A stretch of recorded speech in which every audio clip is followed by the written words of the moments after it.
یہ پل بلوچستان کی ایک خاص سوغات ہے۔ سیب کی ان اقسام کو تورکلو اور شنکلو کہا جاتا ہے۔ انگریزی میں یہ ریڈ ڈیلیشیس اور گولڈن ڈیلیشیس کے نام سے پہچانے جاتے ہیں اور ان کو پاکستان بھر میں بڑی مقدار میں سپلائی کیا جاتا ہے۔ بلوچستان کی ضلع پشین کے علاقے باغ کی یہ سرسبز باغات ایک دلکش منظر پیش کرتے ہیں، لیکن اس وقت یہاں کی سیب کی صنعت کو کئی مشکلات کا سامنا ہے۔ ترتیب نہ برابر بہتر انتظام نہ ہونے کی وجہ سے ہم جب تک اپنا مال منڈی تک پہنچاتے ہیں تو ہماری پیداوار کا 30 سے 45% نقصان ہو چکا ہوتا ہے۔ سیب کی فصل پکنے کے بعد کسان یہ سوچتا ہے کہ اب ان کی محنت رنگ لائے گی، مگر حقیقت اس کے برعکس ہے۔ ٹرانسپورٹ کی بڑھتے ہوئے کرائے اور منڈی تک کی رسائی کی مشکلات ان کے نقصان کو مزید بڑھا دیتے ہیں۔ پہلے منڈی تک کرایہ فی کریٹ 70 سے 80 روپے آتا تھا، اب اگر بڑی گاڑی میں یہ سیب روانہ کیے جائیں تو 300 روپے فی کریٹ آتا ہے، اور اگر گاڑی چھوٹی ہو تو فی کریٹ کرایہ تقریباً 450 سے 500 روپے ہو جاتا ہے۔ مقامی کاشتکار کہتے ہیں کہ صرف اخراجات ہی نہیں بلکہ امن و امان کی صورتحال بھی کسانوں کے لیے ایک بڑی رکاوٹ بن چکی ہے۔ ہماری گاڑیوں کو روک دیا جاتا ہے، مختصر سا فاصلہ بھی دنوں پر محیط ہو جاتا ہے، ہمارا مال راستے میں ہی خراب ہو جاتا ہے گرمی کی وجہ سے۔ اگرچہ اور بھی بہت سے مسئلے ہیں، لیکن یہ ہمارا سب سے بڑا مسئلہ ہے کہ ہمارا مال مارکیٹ تک بر وقت نہیں پہنچ پاتا۔ یہ رشتہ کسان اور ان کے باغات کے درمیان محض معاشی نہیں بلکہ جذباتی بھی ہے۔ وہ اپنے درختوں کو واحد اثاثہ سمجھتے ہیں۔ جب ہم اپنے درختوں کو بری حالت میں دیکھتے ہیں، انہیں پیاسا دیکھتے ہیں یا انہیں بیمار دیکھتے ہیں تو ہمیں ایسا لگتا ہے جیسا کہ ہمارے اپنے بچے بیمار ہیں۔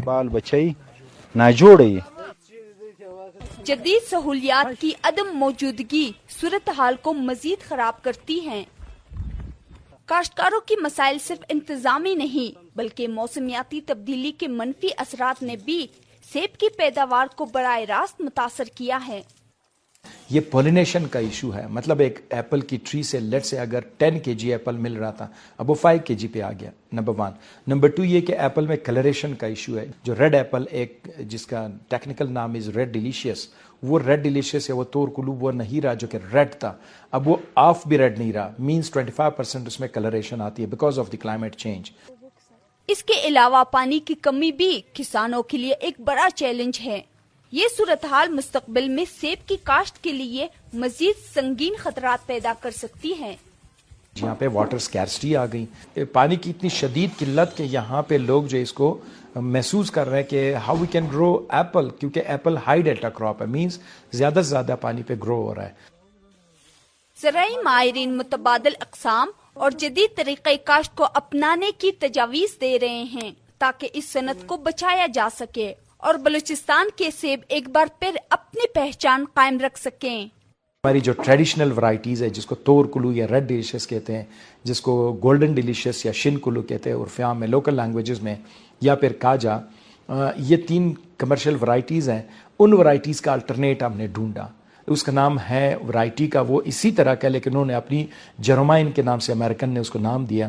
ڈرپ اریگیشن کے ذریعے ہم اس کو اریگیٹ کرتے دین وہ پودا سروائیو کر جاتا ہے۔ بلوچستان کے یہ باغ مقامی کسانوں کی نسلوں کی محنت اور امیدوں کا پل ہے۔ پانی کی کمی، موسمیاتی تبدیلی اور سہولیات کی عدم موجودگی نے اس محنت کو خطرے میں ڈال دیا ہے۔ اب بروقت اور سنجیدہ اقدامات کی اشد ضرورت ہے تاکہ یہ باغات محفوظ رہیں اور اس پل سے جڑے ہزاروں خاندانوں کی زندگیاں بہتر ہو سکے۔